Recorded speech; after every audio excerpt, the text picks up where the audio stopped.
মাধ্যমিকের পাঠ্যপুস্তক এখনও ছাপানো শুরু হয়নি, যথাসময় বিতরণে অনিশ্চয়তা। প্রতি বছর আমরা জানুয়ারি মাসের প্রথম সপ্তাহে এই বই ছাত্রছাত্রীদের হাতে তুলে দিই, কিন্তু এবছর কিছুটা বিলম্ব হবে বলে জানিয়েছে শিক্ষা বোর্ড। মাধ্যমিক শিক্ষার্থীদের জন্য 30 কোটি পাঠ্যপুস্তক ছাপানোর কাজ এখনও শুরু হয়নি বলে জানিয়েছেন জাতীয় শিক্ষাক্রম ও পাঠ্যপুস্তক বোর্ডের এনসিটিবি চেয়ারম্যান অধ্যাপক একেএম রিয়াজুল হাসান। এর ফলে 2025 সালে মাধ্যমিক শিক্ষার্থীদের মধ্যে যথাসময় পাঠ্যপুস্তক বিতরণে দেখা দিয়েছে অনিশ্চয়তা। অন্যদিকে প্রাথমিক স্তরের জন্য 10 কোটি পাঠ্যপুস্তক ছাপানোর কাজ পরিকল্পনা মতো এগোচ্ছে বলে জানিয়েছেন তিনি।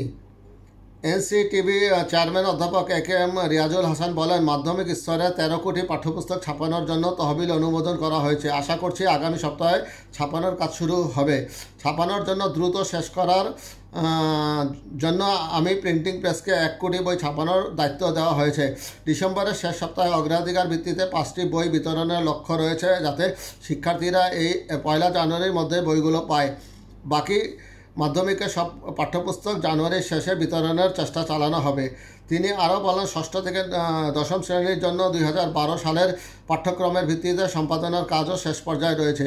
আমরা কয়েকটি সংশোধন করেছি, যেমন জুলাই আগস্টের আন্দোলনের সাথে সম্পর্কিত কিছু গ্রাফিতি অন্তর্ভুক্ত করা হয়েছে। অন্যদিকে বাংলাদেশ প্রিন্টিং ইন্ডাস্ট্রি অ্যাসোসিয়েশনের সাবেক সভাপতি তোফায়েল খান বলেন, 30 কোটি বই 45 দিনের মধ্যে ছাপানো অসম্ভব।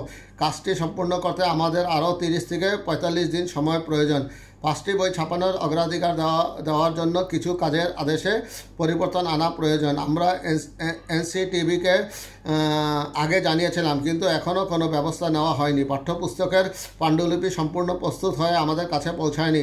আমরা এনসিটিভির সঙ্গে এক পরামর্শ সভায় আমাদের উদ্বেগগুলো জানিয়েছে এবং এতে তারাও সম্মতি দিয়েছে। এনসিটিভির উৎপাদন ও বিতরণ শাখার কর্মকর্তারা বলেন, এই বছর মাধ্যমিক পাঠ্যপুস্তক 680টি লটে ছাপানো হবে, যা গত বছর ছিল 417টি। এই পরিবর্তনটি বই ছাপানোর প্রক্রিয়া দ্রুত শেষ করতে এবং 2012 সালের পাঠ্যক্রমে ফিরে যাওয়ার কারণে দেরি হওয়ার ক্ষতি পুষিয়ে নিতে কাজ করা হচ্ছে। এই পরিবর্তনের ফলে খরচ প্রায় 30% বাড়বে। গত বছর 82টি প্রিন্টিং প্রেস ব্যবহার করা হয়েছিল, তবে এবার 100টি প্রেস ব্যবহার করা হবে। এনসিটিভির বিতরণ নিয়ন্ত্রক হাফিজুর রহমান জানিয়েছেন, সাধারণত প্রতি বছর জুন মাসে বই ছাপানোর প্রক্রিয়া শুরু হয় এবং এই বছরও তাই হয়েছে। তবে সরকার পরিবর্তনের পর পাঠ্যক্রম সংশোধন করতে হয়েছিল। গত 12ই সেপ্টেম্বর টেন্ডার বাতিল করা হয়েছিল। তাই আমাদের হাতে খুব কম সময় আছে, কারণ আমরা আসলে একেবারে নতুন করে শুরু করছি। 5ই আগস্ট শেখ হাসিনা সরকারের পতনের পর 2022 সালের পাঠ্যক্রম বাতিল করে 6ষ্ঠ থেকে 10ম শ্রেণীর জন্য 2012 সালের পাঠ্যক্রমে ফিরিয়ে আনা হয়েছে। এছাড়াও পাঠ্যক্রমে জুলাই আগস্ট মাসের গণঅভ্যুত্থানে সম্পর্কিত কিছু গ্রাফিতি অন্তর্ভুক্ত করা হয়েছে।